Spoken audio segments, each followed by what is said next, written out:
Hello everyone. In this video I will show you how to create the group roulette backend using the Fineworks stack.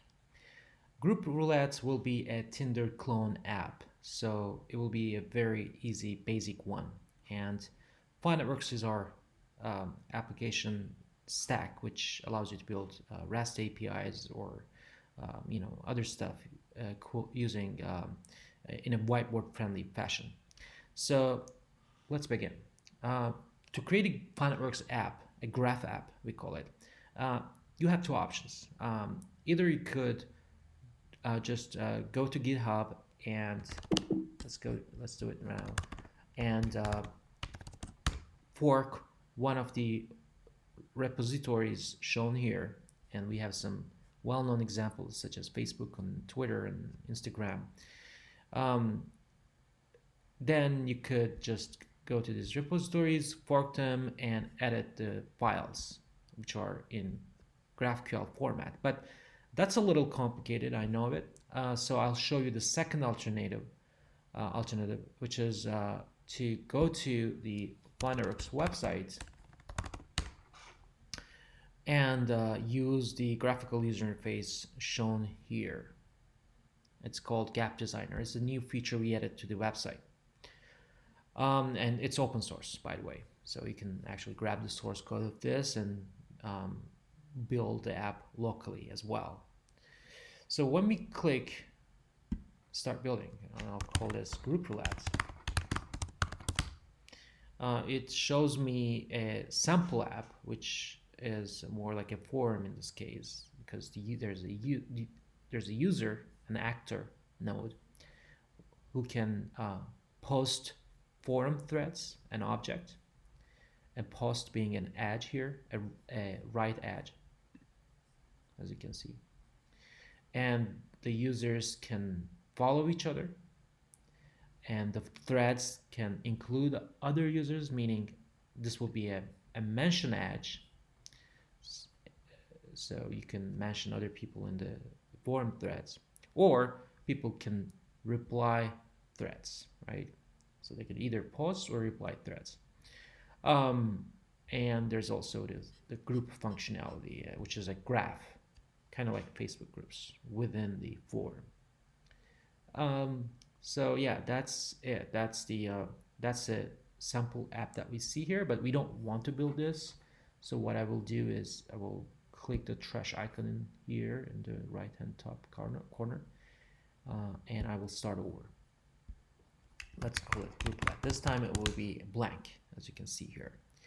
And we will have only one node, which is an actor, which we will call again user, right?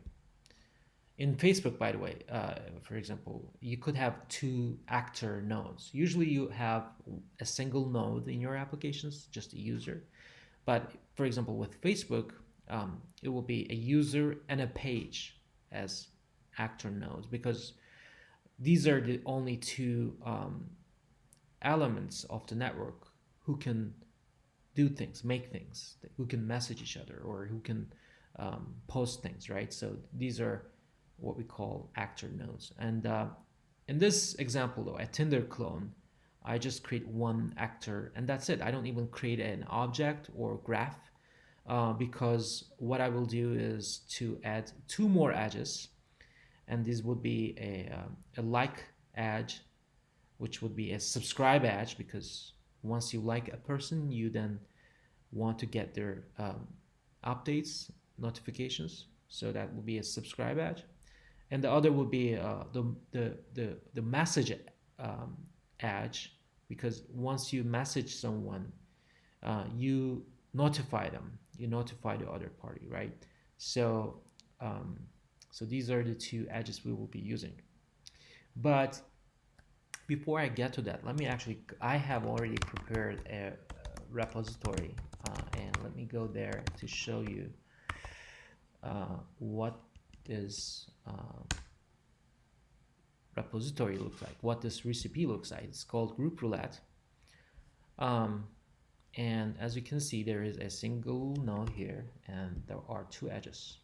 Okay, So let's go to the user edge to make sure we have it right like this in this format here. So user, um, okay. So let's begin with the attributes actually. So these are the attributes.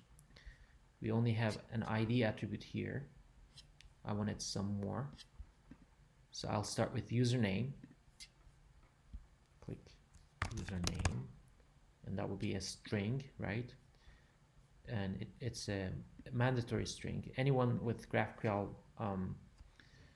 knowledge would understand what this, you know, exclamation points and stuff like that means. But you don't have to. Like I said, this GUI, this graphical user interface makes it super easy. Click next, and then let's see. It must be unique, and we want it to be in a certain format as shown here. Okay, so the value must be unique. That's a mutation, and we don't have any constraints to the best of my knowledge, right? Oh, there's a, yeah, there's the regular expression constraint, um, and yeah, that's it. We click add, and that's it. And then we continue with the other attributes like email, for example. Email, and that's a string, and it's also a must. And I don't think we have any other things, right? So click next, next, and that's it. Because oh, 1 second.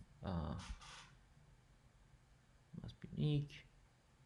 Well, we could have added a regular expression here, but we have not, which is fine. We will add it later. This is for just to see how it works. And then the password, it's another thing, but we will hash it in NV5 format, which is not super secure, but for the purpose of this, it's fine.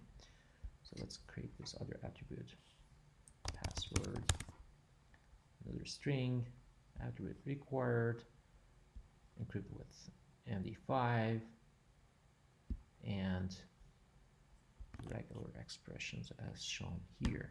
That's it. Now, I won't do the other attributes because we just want to show you things, and we will then save this and then just fork this already prepared repository. But let me also get to the permissions shown here. This is a lot to tell you in this video, so I will just make it the same, but for more information on this, I recommend you to read the documentation. But it's usually, you know, you have to give more privileges at the top to the owner. This is more like Unix file system permissions with a little more context.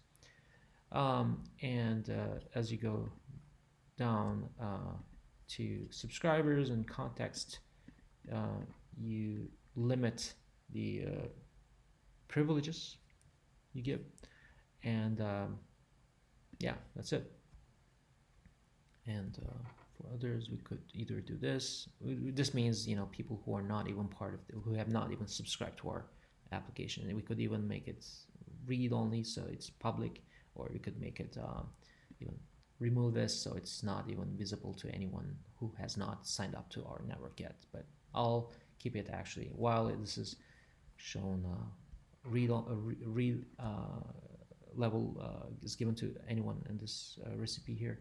I will make it invisible to others, outsiders, in this particular example. So I'll click change, and that's it. Now we also have set up the permissions and the attributes. As for properties, let me see if there's anything we need to edit here. It doesn't expire. It's not like Snapchat. It's editable. Yeah, users can change their profile information at any time for sure. Is it volatile? No. Meaning this is more a technical term. This means we don't want it to be stored in RAM only. We want it to be persisted in the disk as well.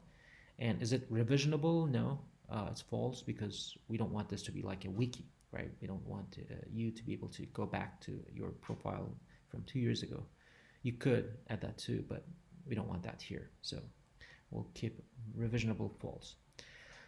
All right, so we have the node ready for the sake of this video, for the sake of this purpose of the video tutorial. And I'll add an edge now. For that, I could either draw one, or I could use this buttons here, like I did with nodes. I'll add a like edge, which is a subscribe, like I said before. Name it like. It's from users to users, right? And let's go back to our recipe here to see what it should look like. Yes, it's a subscribe edge. It's from user to user. It's is it multiplicable? Meaning, can you send multiple likes to a person, to a user? No, so it will be false. Let's see if it is like that here. No, so that's the only property we need to change here, I guess. And that's it. And then, yeah, we don't even have to add any attributes here at this point. But we'll add one for the second one, which is let's see, the message, right? And that will have a seen attribute. And this one will be multiplicable because you can send multiple messages to someone. So, and that will be a mention because we want to notify the other party. So let's add a mention edge, call it message from users to users. And yeah, well, there is a glitch here, unfortunately, I must say. Yes, yeah, which we will fix later, but it doesn't let me, it just, when you add two edges like this, it will not let you edit the one below. We will probably fix this by the time you watch this video, but yes, the only thing I would be doing here would be to make sure this is not multiplicable. Sorry, this is multiplicable in this example, the message edge, and I would add a seen attribute using the button here. All right, so that's it. Once we are done, and it will look as simple as this, I click save button, and it creates a file like this, and that's it. Yeah, it will be like this repository here, but we would need to compile it using focally, which I will show in a different video, in another video, and then we can start using it with our fog kernel and serve it through fog server REST. So that's it for this video. I hope it will help you understand a little bit what this new Gapp designer is about and how it will help you build applications. You definitely need to take a look at the documentation here using getting started features reference to understand what these actors, objects, graphs are in detail, or what these types of edges are, what they each mean. But if you have any questions, feel free to open a ticket on GitHub or shoot me an email, or ask using the form here. So yeah, that's it for this video. I hope this will help you.